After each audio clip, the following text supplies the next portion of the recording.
Okay, I believe we are live here, David and Corey with Quantum Leap, and we just going to be us.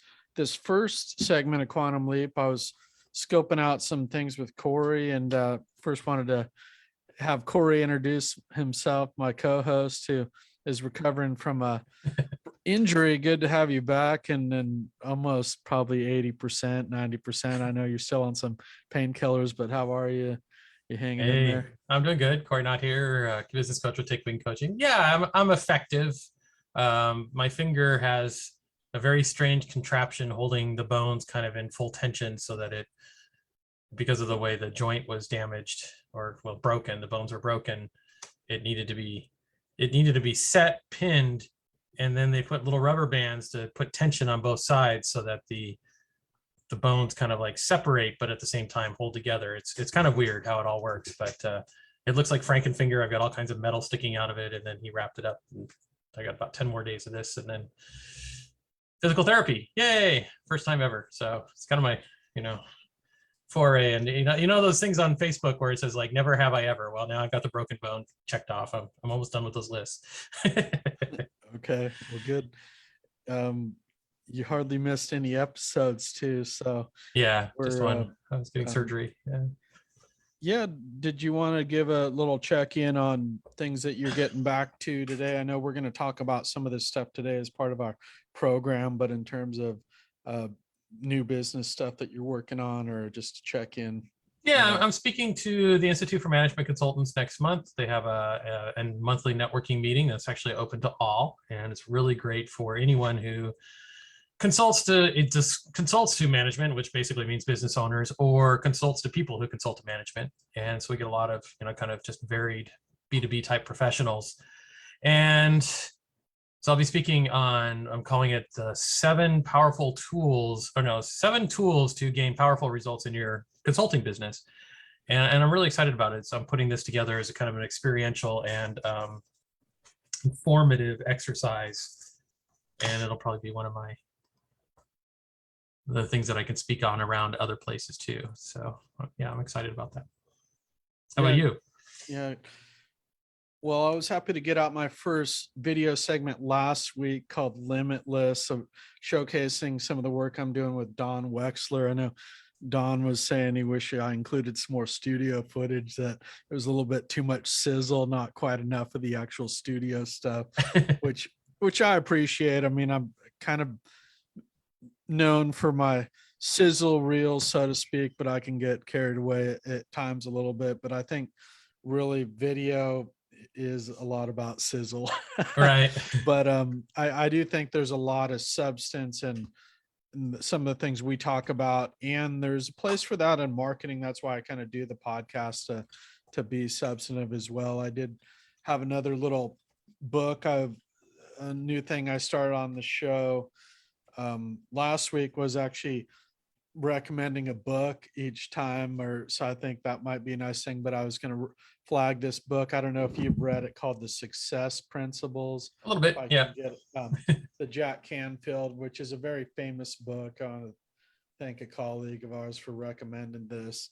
But this was kind of one of those early on books I read, and when I was getting on my business journey and things, and it really has a lot of great things in it. So in terms of, if you're going to just, top 5 overall all around books getting started on this journey, I think this one is a good one to pick up. Pretty long, but I actually listened to it on Audible, and I just have that as a reference. So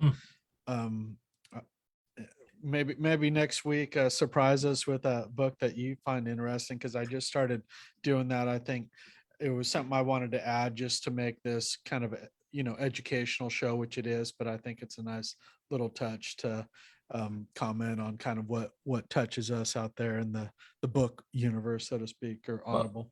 Well, we've thought about having like a book of the month for lifts, so like a book discussion group, which I think would be really good. I'm more of an audiobook type person. I like to move around when that's how I think better. I mean, I can sit and think, but my energy flows when I'm moving. So I put on the audiobook and I can work in the garden or take a walk or a hike or something. So I'll probably have some of those to share as well. Yeah, I think my conversation with Don, and we're already going off script, but I think this raises, I actually meant to write this question down and I wrote the whole thing and then I forgot about this question. I think it's really a overarching thing about what we do is, how to market this stuff, because a lot of this stuff is very like deep and substantive, and it's easy for people to um not even acknowledge that it works. Say, well, you see a new book, maybe it's a 30-second video, and that's all BS or whatever, but there's really a there to a lot of this stuff that I think is hard to convey. And I was thinking about kind of why that is and how to get around this issue. Like with that book Limitless, for example, like the title says it all, Mhm. but unless you believe that that's possible, that doesn't really have a meaning to you. And of course there are some limits, but I think that that book actually really resonates with me, because a lot of what we do is about breaking down limits. Mhm. I don't know if you have any thoughts on kind of this issue in coaching, because I see what you and Gail do with Lyft is so hugely valuable, but then how do you sell that in like a sound bite or a 30-second ad and have it be something that people gravitate to, and to really demonstrate that it can change your life. Yeah, well, there's a few things that, there's a lot packed into that question. First one is Gail's really starting to work on the marketing. We've been slow to market. We have a 2-year-old. Gail's putting most of her time into it when she has, and of course she is raising the 2-year-old a lot. I mean, she spends a lot of time with her. So I have, my technology business, which went crazy through COVID. So that took a lot of time, plus the managing the estate for the last year, which finally is done. Well, it's not done, but the big bulk of it is done, the big project. And so we're starting, but during that time, we hired a copywriter. And I think one of the things that we have found really valuable is to stop talking about us, right? And I think that's a message for anyone who is doing any kind of marketing. Is it's not about you, it's about your customer. And that can get, but you have to what you'll want to do is get a clear idea of how you speak to those customers, right? And sometimes that takes a little time to figure that out, right? What do people say?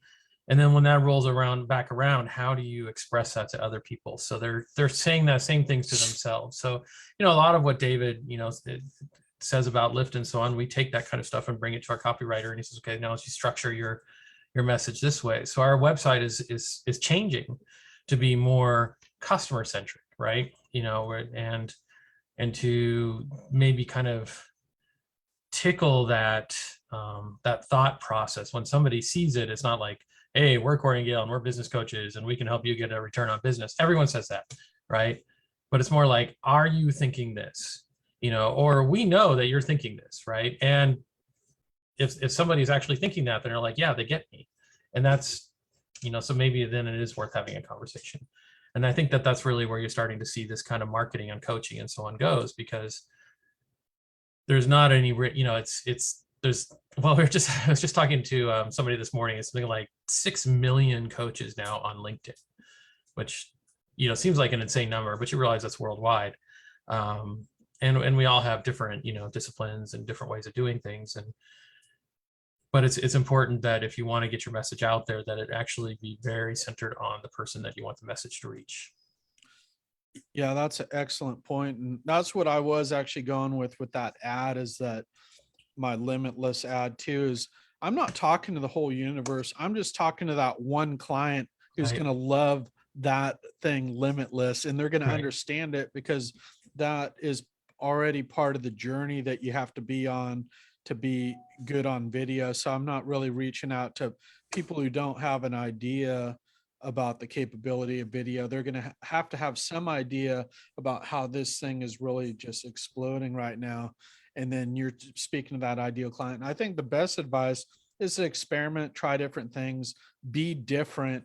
and don't realize you have to talk to everyone. You're just trying to catch the minds of people who you resonate with. So I think that's what's so unique about the marketing these days, is that 99 out of 100 people might see an ad and maybe they don't, it doesn't resonate with them, but you're talking to that one person, so to speak. And I think maybe it's not that narrow, but maybe it's 5 out of 100 or whatever. But those are the people who are going to find your product interesting.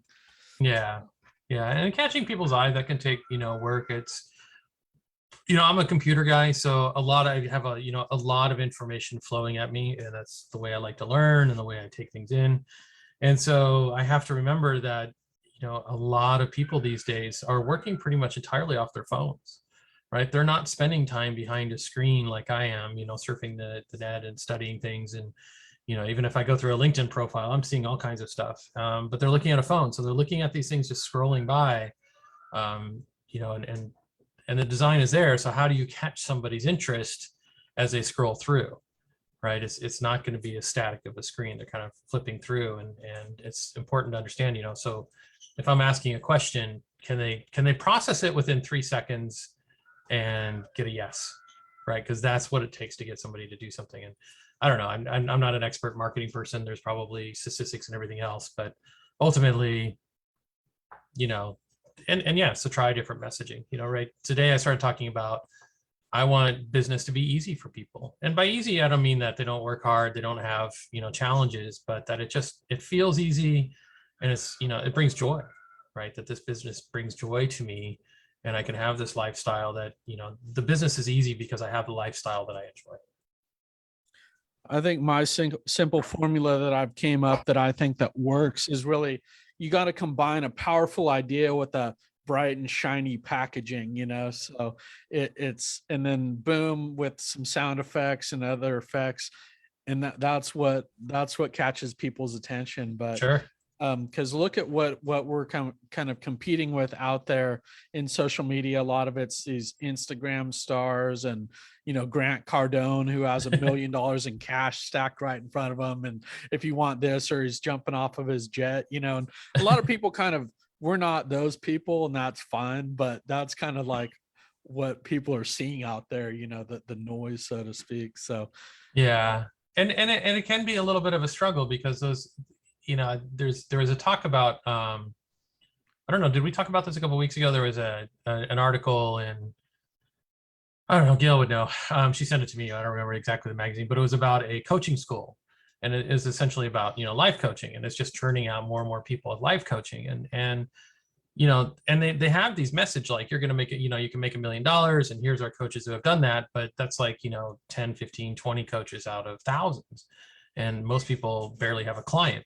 And then when they're, in these masterminds and other things that they're still paying for, everybody's just like, you've got to, change your thinking. And it's kind of like your limitless idea there. And I love the name, but the question is, what's the power behind it? And so some of these coaches sell something that really isn't very effective. And it works for a few people, but it doesn't work for and it's enough to, bring in more people. But I feel like there's a multi-level marketing aspect to it, where there's a lot of push to pull people in. And then it's like, oh, well, if you're not successful, that's your own problem. And I somewhat agree with that, but I think it's just the material isn't good, right? yeah. It's not the right message. Yeah. Yeah, and I actually had a little bit my own spin on that limitless, which we won't have to go into, but I kind of take Yeah. these terms and make them my own, and then evolve them over time, so that you don't have to say everything. And the thing I loved about that limitless and the space is, without gravity in video, you want to create a feeling. So there's that limitless feeling is what I was trying to convey. I like that. Yeah. And but I love talking about these things with you, and we really can drill down and come up with a lot of great insight about this stuff. I did want to try something, just because we did run ourselves short on time, that I've found some of our guests that we've had.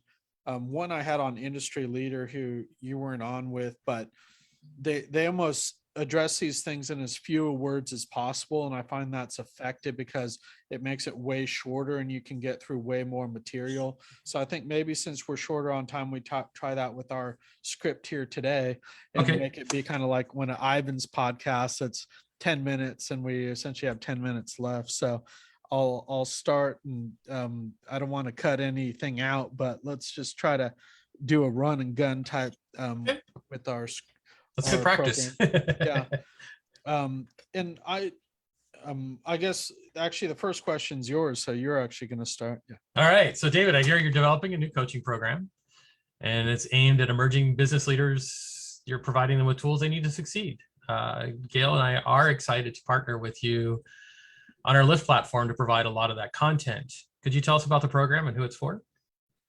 Yeah, well, it really builds on the success of what you and Gail have created with Lyft.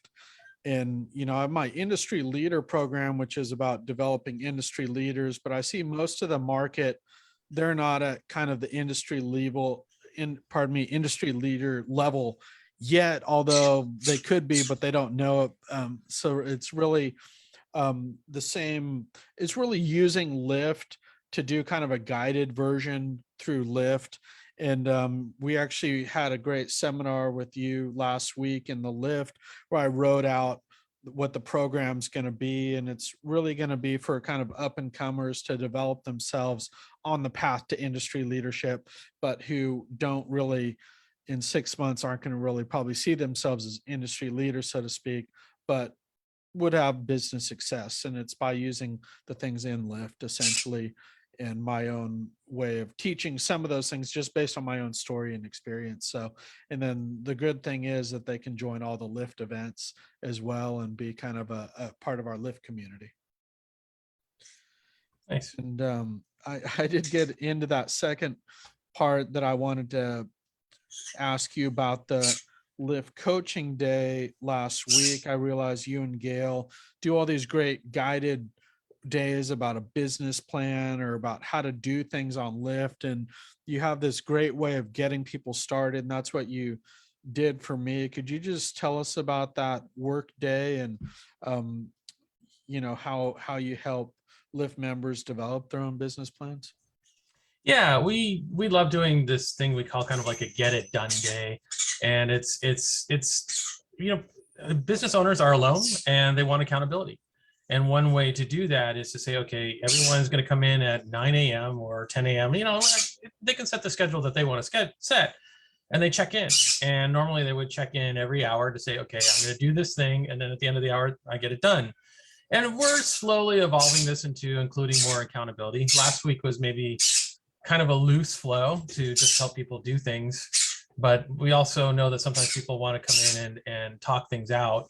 And that's what we're also there for. So there's a sort of a group coaching, accountability, make of it what you will, but the point is to get things done.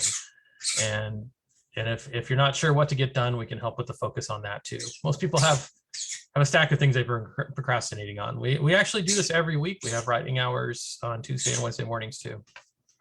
Great. And I mean, just my own testimonial for the event, that I feel like the hardest part is actually getting started. So by just joining on to the event, it already gives you direction to where most people, myself included, would get so frustrated by how to get started that they wouldn't even start. So I find by getting started, you open that up. And then by actually producing some things on your own, and just in disclosure for how it works, you do a series of check-ins throughout the day over Zoom, but then it's really independently working on this stuff. And then you have the accountability because you got to check in and say, okay, I got to check in at 3. So I went over to Blue Bottle Coffee in Oakland and wrote out what my program's going to be after you gave me the kind of marching orders, so to speak, based on what I said I wanted. So it was very helpful in kind of breaking down those barriers to get started.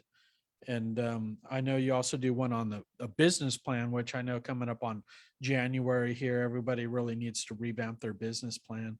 So I don't know if you want to say any of the upcoming days you might already have on the calendar or what you're looking at scheduling. Oh, you're muted. Oh, yeah. Yeah. Yeah, it's exciting. Yeah, we have that coming up and do that business planning. So I think it's a great tool, and it's a great tool for Gail and I too. We get more things done that way. You know, it's not just it's not just for our clients. Of course, we don't get as much done as we could if we were, you know, just attendees, because we have to spend time with people. But you know, we do what we benefit from, and our business.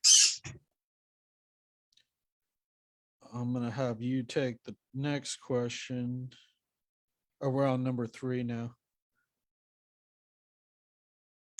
Yeah, sorry, my birds are getting a little loud back here. So, David, tell us about the terror barrier and what is that all about?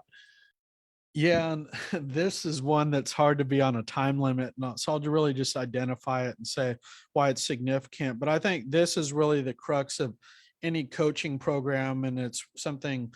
This is a term I get from Bob Proctor and my business coach, and that's really anything new that we attempt to do, we run into the terror barrier. We get this inkling about what we need to do, and we start doing it, and we get the terror barrier because we don't know, it feels different, it takes us out of our comfort zone. And there's really a whole science to this that Bob Proctor evolved, and I think it's something that's so exciting to be able to comment on and teach on our own experiences. So that's a big thing I'm going to be going over, is what I say, my own twist on the lift platform, because this is something that comes from some of my own learning that I want to have as part of my coaching program that I'm in. Both programs, industry leader and the new one, I'll have that. So Yeah.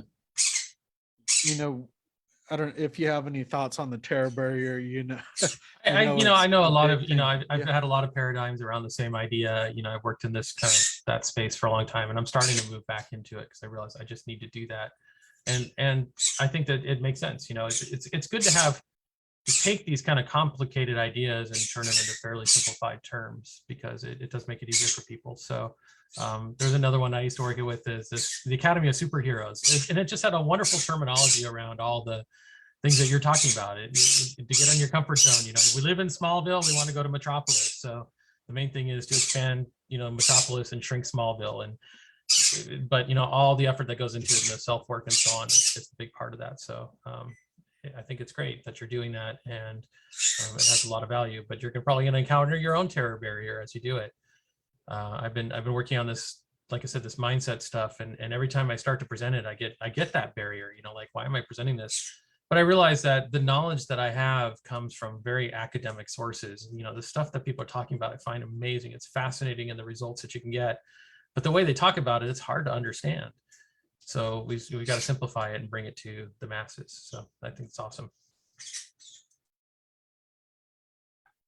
I got our guest on the line here. Hold on. Okay.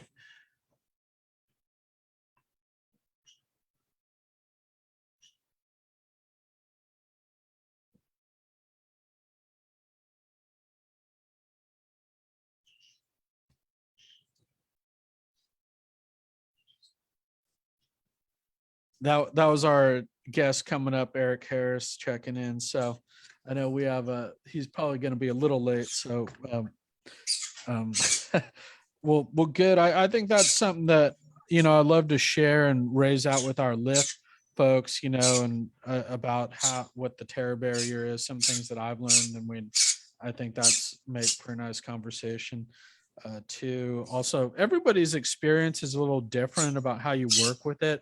So it's great to hear how people, because I think it's really about learning how to keep breaking through our terror barriers, and we all have different habits. So I did want to get to a little bit about core values. I was going to just see if you could, I thought that was something that's hugely valuable in Lyft that I haven't really seen in any of these other programs or materials that I've done about, could you just tell us about the importance of core values? I know it's something we have talked about, but the process of why they're important for business and how you help people with their core values. Yeah, I think it's interesting. You know, we pulled this out of the program that we were in before, where we use core values as a way to kind of develop a mission statement. I'd say it's a mission / purpose vision statement. But I started really kind of diving into core values myself, and I developed a process for extracting them. And I've seen a few other coaches do this, but it isn't as common. But I find it to be extremely grounding. I mean, when you talk about the terror barrier, when you're grounded in your core values, it becomes much easier to overcome those barriers. It doesn't mean you're going to go to, it's like, oh yeah, I can just go right through it. But it's sort of like, it's just a place of a purpose and power that you have to say, okay, I'm coming from these values. This is who I'm trying to reach. And this is the material I have to bring to them. The imposter syndrome, all those things do get in the way. I mean, a lot of us have that, but it's still just easier. Core values just make it easier. But discovering those core values can take some effort, right? And they're there. I think I've never had anybody not have core values, but sometimes what we're thinking as our core values, really, it goes deeper than that. So there's a process to go through that. And it does take some self-work, but I think that's also a discovery process. It helps overcome some of those barriers. Yeah, no, I love the process that you use for those, and we won't go into more detail there. I did have, I was going to share my core values, just as an example of what you helped me do. And this is actually my second set. I did it twice because I feel like as we learn more, we have to reprioritize our core values a lot. Also, a lot of it is in the environment. I think certain core values become more relevant in business as things change and as you feel like your ideal client changes and the kind of business universe changes. So mine are collaboration, vision, justice, knowledge, and excellence. And you actually had me write out a sentence for what each of those mean to me, which I think is equally important and powerful as the core values, what writing out each one means to you. And just by discovering these values out of the universe that you lay out is such a hugely valuable process. And I think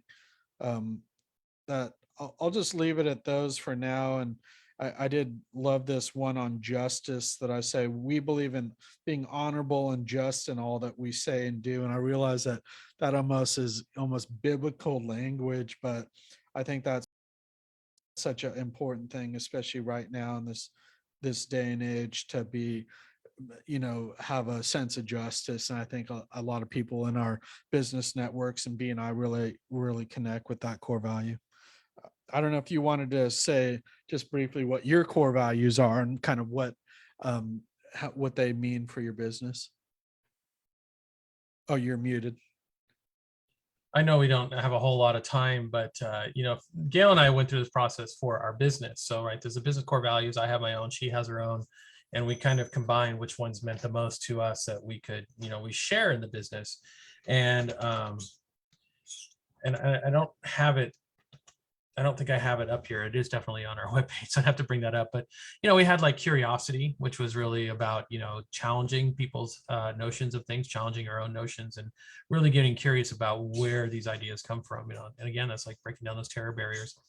And, justice is one of mine. I don't think it made it into our final list for the business, but a lot of it is about justice to self, right? So that's why I have people write it out, because what it means to you may mean something different to me, or it has some crossover. Adventure is another big one for us. It's business is an adventure, and that's, and life is an adventure for us, and that's what we bring to our business. So these are really valuable to go through in what we do.